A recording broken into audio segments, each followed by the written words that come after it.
So I feel better.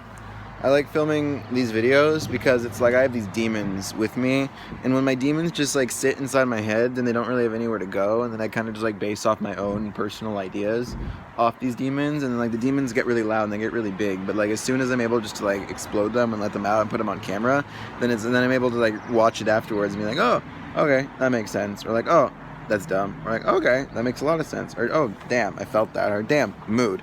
And so it's like kind of just a way for me to just like let it out, because like it's kind of like all of these things. It's weird because I see like myself in the reflection on the screen, but I also see myself as like the video footage, and I see both of them overlapping. It's weird. I'm looking at my reflection, now I'm looking at myself. Reflection, self. Reflection, self. Do you see a difference? Now I'm looking at the camera straight up. I'm now looking at the dot. Now I'm looking at the rectangle thing. Now I'm looking at the other dot. Now I'm looking at the home button. Now I'm looking at my thumb. Now I'm looking at myself. Yeah, I'm kind of just going off. What is this? What is this about? What is this channel? What is me? I don't know. I changed the channel name to Andrew Rambles because that's basically what this is going to be from now on, just me rambling. And I don't expect anyone to watch these videos. I honestly don't. There's like a tiny voice in the back of my head that's like, I want these videos to blow up because I want to be famous and I want people to look at it. And I'm like, I don't really care. I don't really care. There's still those like things inside of me that like are holding on to the childhood dream. And part of me refuses to let go. But I'm starting more and more, the more I breathe, the more I'm like, it's okay. It's okay. I don't need the childhood dream. I can do this because as long as I'm happy in the moment, it'll be good. I want to be successful. And part of me does want to be famous, but not like Billie Eilish famous, because fuck that. That's gross.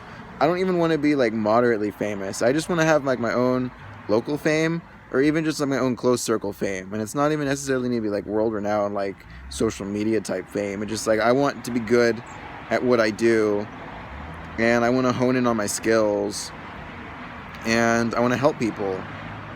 I want to use my insights. I want to use my knowledge. I want to use my love, and I want my care and hospitality to help other people, because I see a lot of struggle in the world.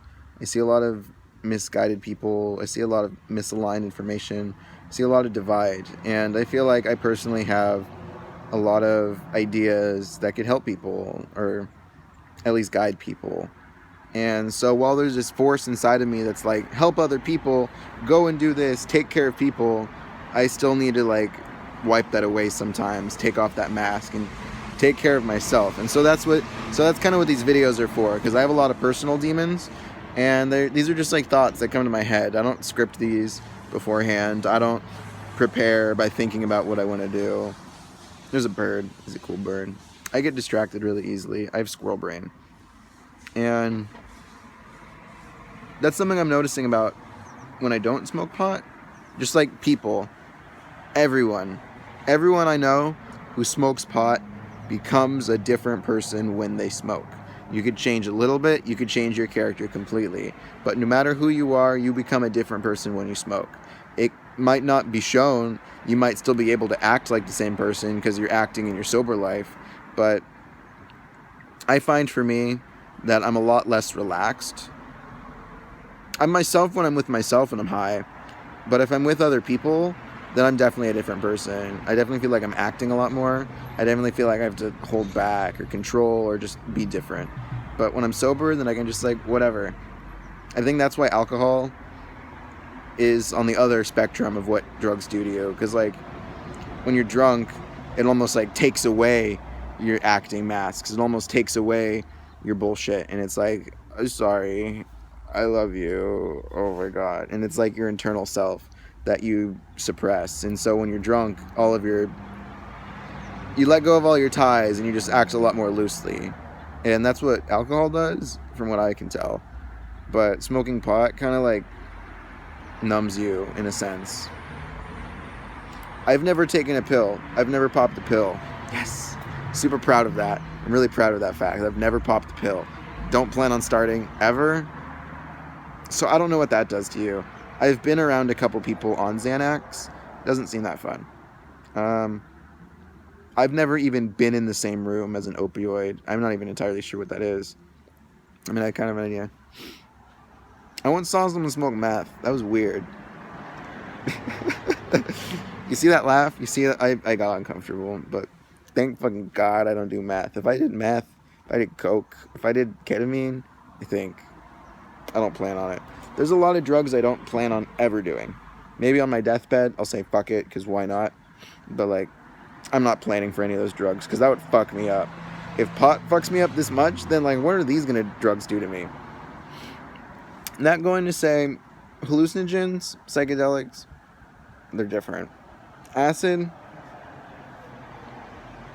I once had this therapist tell me, you're the type of person that when you do acid, you're playing with fire.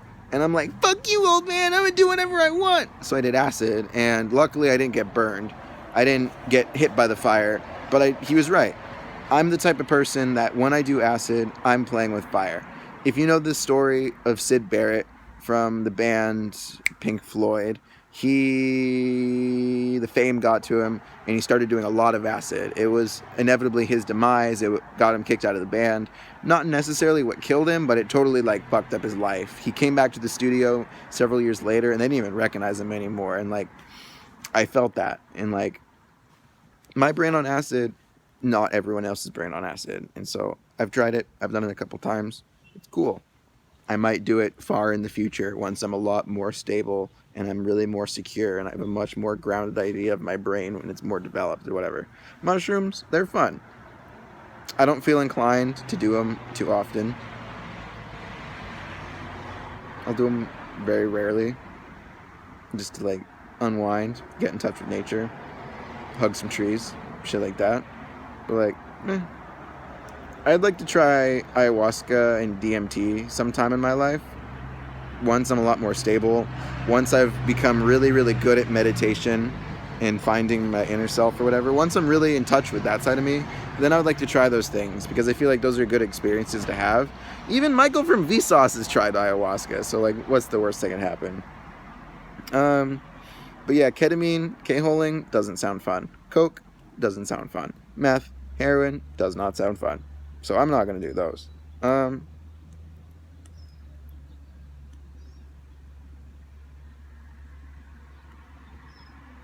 There's this term called Lucy, possibly related to Lucifer, as in the devil. And I think anything can be a form of Lucy. This is my own personal idea of what it is. But, like, Lucy could be a distraction. It could be an escape. It could be a way to find yourself. For example, people who drink every day, or people who smoke every day, or people who eat a lot of food, or who people hoe around and have a lot of sex. Like, those are all different forms of Lucy, in my opinion. And I feel like everyone, in their own way, has their own form. Some take the form of drugs. Some takes the form of hurting other people. Some takes the form of isolation. Some takes the form of partying. And so it's different for everyone. And it's kind of just an escape from yourself. And for me, once I get past the shame, once I get past the whole back and forth, once I get over, like, the parent guilt or whatever, then, like, I like pot. I genuinely like smoking weed. I like what it does for me. I like feeling high. But I'm aware now that smoking pot is a form of Lucy for me. That when I smoke, it's like, yeah, this feels good, but it ain't good for productivity. It probably ain't good for my brain. The smoke isn't that good for my lungs or my breathing or anything like that. And so it's like an exchange. Like anything, it's an exchange. You take some to give some. You get some to give some. So every time you smoke, you, in a sense, give away part of your soul. Every time you eat a Big Mac, you're giving away part of your soul. Every time you do something harmful to someone else, you're giving away part of your soul. And maybe you don't literally have a soul, but you could view it as energy or just like your physical body, whatever you want to call a soul. This is my tattoo on my foot. It's the word love. It's pretty cool. I'm going to get another tattoo at the end of the month. It's going to go right there. I'll show you. So yeah, that's kind of like my thought on drugs. Whoa, shit. I feel like there was something I was talking about I completely forgot about. This channel, my life, yeah, so I make these videos for me because it's just a way for me to talk about these things, because these are ideas I have in my head, and while simultaneously thinking these thoughts, there's another voice inside of me that's like, your thoughts are fucking stupid, you fucking suck, you're invalid, you're stupid. And it's like, it's really hard for me to think and process when I have all these. So part of my demon exercising process is to get rid of all these. When you hear me like do silly voices or I'm playing characters, they're simply that. They're just characters. But they come from somewhere inside of me where it's like, you fucking stupid. It's like, even though that was a voice and I wasn't playing as myself, that came from a place where a part of me feels like that's stupid. And so like, that's kind of like, where is that called method acting? I don't know. It's funny because I'm asking these questions as if you're a person watching this, and I'm guessing no one's gonna watch this. Maybe it'll blow up one day and someone does watch this. I doubt it though. I'm not really like, I'm not making this in hopes that it blows up, because I feel like the less people know about me, probably the better. But then there's still like that childhood dream inside of me that's like, everyone needs me. But from what I'm figuring out about myself is that I'm just a kid that needs a lot of attention and I need a lot of validation. So those two kind of came together in making me theatrical, making me musical, making me whatever.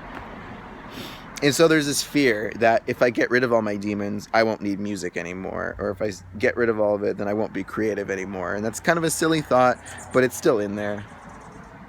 And then like there's this thing my brain does that when I hear birds or hear a car horn or I hear a dog bark or I hear a door slam or hear someone cough in the background, then my brain's like, whoa, whoa, and it's like, at first I thought the universe was genuinely talking to me. Like, seriously, I was pretty stoned. I thought the universe was telling me, you're terrible. I thought the universe was saying, that's a stupid idea. I thought the universe or that dog or that noise was just like, that sucks. Take that back. You're being mean. Like, as a kid, before I did any drugs, I thought people could read my mind. And so I've always been in fear that if I think something offensive, if I think something bad, it's going to be heard. And so I'm always like, if I think a controversial thought, it's like, no, don't think that. That's mean. Someone's going to hear you and they're going to call you out. And when they call you out, they're going to be mean to you. And since you're a weak, pathetic piece of shit, you don't know how to defend yourself. And it's kind of like that. It's because I don't really know how to defend myself that too well against verbal attacks, even physical attacks. I've never been jumped, so I don't know. Can't say. But when people are coming at me, I kind of like, they turtle. I shut down and I freeze. Fight or flight, bitch, I freeze. It's true. And I'm trying to develop myself to get access to all three, because I think they're all important and valid in their own situations. I was going on a train. I lost it. Oh yeah, I was talking about the universe. At first, I thought the universe was talking to me.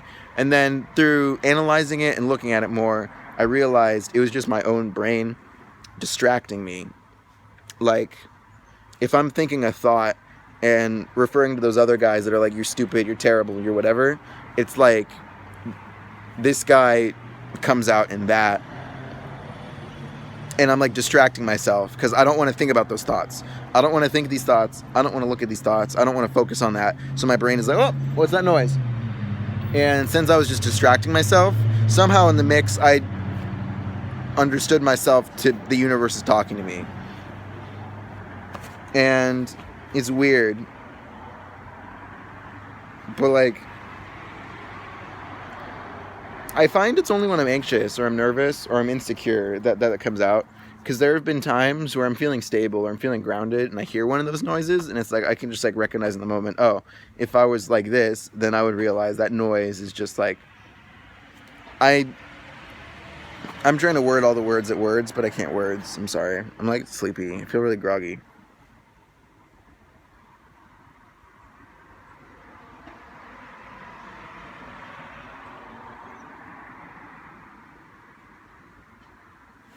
And so, like, how has drugs affected my brain?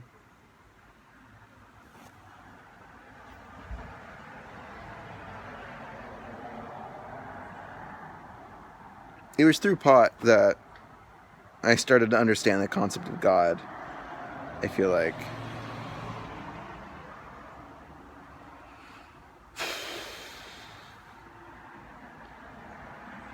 now I feel unsure. Now I feel unsure of myself. Like, if I say something, then there's this feeling like, well, is it true? Is it not true? Are you bullshitting? Are you being genuine? Is that true? Jerry! Jerry! Jerry! Jerry! Jerry! Jerry! I feel like there's like a weight all here on my forehead. It could be the sun beaming, but I was feeling it inside in the dark, and I just feel gross. I feel groggy. I feel like...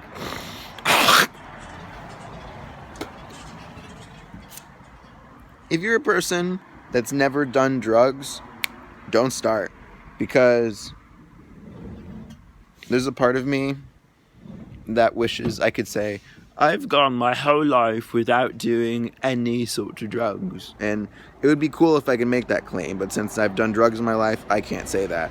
But then there's another equally valid part of me that's like, I'm really glad I've done drugs, because even if I don't want to continue using them in the future, I gained a lot of insight from it. I learned what drug does to people. I learned how drug communities work. I learned what the brain does. I learned how it affects relationships. I've learned a lot about drugs. I've learned drug culture. Like before, if you said the word DMT to me, or you said LSD, or you said Molly, then I'd be like, what the fuck does that mean? I don't get it. And I was very closed-minded. That could have been how I was raised. That could have been how I conditioned myself. Who knows? But I was very closed off to the idea of drugs. And I was like, pot, keep that away from me. It's the devil, devil. I first tried it. I tried smoking pot once when I was 13, and nothing happened. And then several years went by before I tried it again. It was like 4 years before I tried it again. I was at Suicide Silence, the band, at the Catalyst at May 13th of the year 2017, and there was a joint being passed around in the crowd. And at that point, I had a couple friends that smoked weed. I was more familiar with it. I was a junior in high school. Yeah, it was like the very end of junior year, and in the moment I was kind of just like, fuck it. And Lucas, my friend, picked us up at the concert afterwards, and he was like, Andrew, you're not high. Andrew, you're not high. Andrew, you're not high. And reflecting on it, part of me is kind of like, maybe I wasn't high. Maybe I was just rocking a placebo. But in the moment, I felt like I was high. In the moment, I was like, dude, I'm high. And I feel like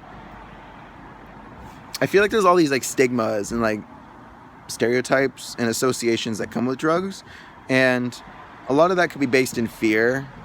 But I feel like it also causes people to not be educated on the subject of drugs. And that's like the reason people get into it in the first place, is because we're all curious.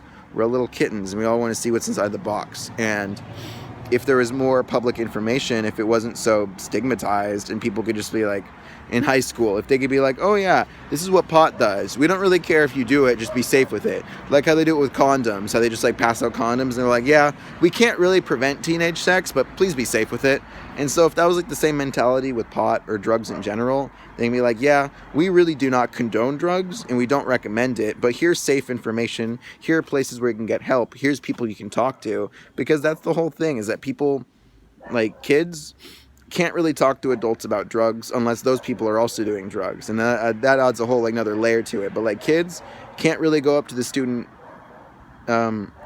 counselors and be like, yeah, I'm on drugs right now, because they're going to get reported. There's this whole pressure of like, I can't seem bad to the school. I can't seem bad to the parents. They're going to tell my parents, blah, blah, blah, blah, blah, blah, blah, blah, blah, blah. And so there's all these weights. And kids, the only people they can talk to is the music they listen to, which is like, drugs, drugs, drugs, fucking the bitches that get in the drugs, sucking my dick, we go in the club, or like whatever. And so like when you hear that in the music, you like, oh, it's like, oh shit, fuck yeah, I want to fuck some bitches and do some drugs. And you're like 15, like what the fuck are you doing? And then you talk to your other friends who listen to the same music, or maybe they don't even listen to the music. Maybe they just have different backgrounds. But like I'm saying, the only exposure you have is your peers. And you're going to be on the same level. You're going to be like, I don't fucking know what drugs are. Drugs? Drugs? Drugs? Let's do drugs. And so you smoke pot, you do it, and it's fun because you're with your friends. But there's still this disconnect where, like, we don't really know what pot does because it was decriminalized. It's what's the word? Fuck. A Schedule I substance, which means weed is more illegal and more harmful than meth. heroin, cocaine. What the fuck is that? That's redonkulous. It's a fucking plant. It's not like some chemical that like fucking decays and rips off your skin and makes your teeth fall out. Like, it's just a plant. Like, even the worst cases of pot addiction or pot dependency, like, do not compare to nicotine, alcohol, or other drugs. So, like, why the fuck is it a Schedule 1? Even I think that's ridiculous. And look at me. What do I know? So, yeah. That's my talk on drugs.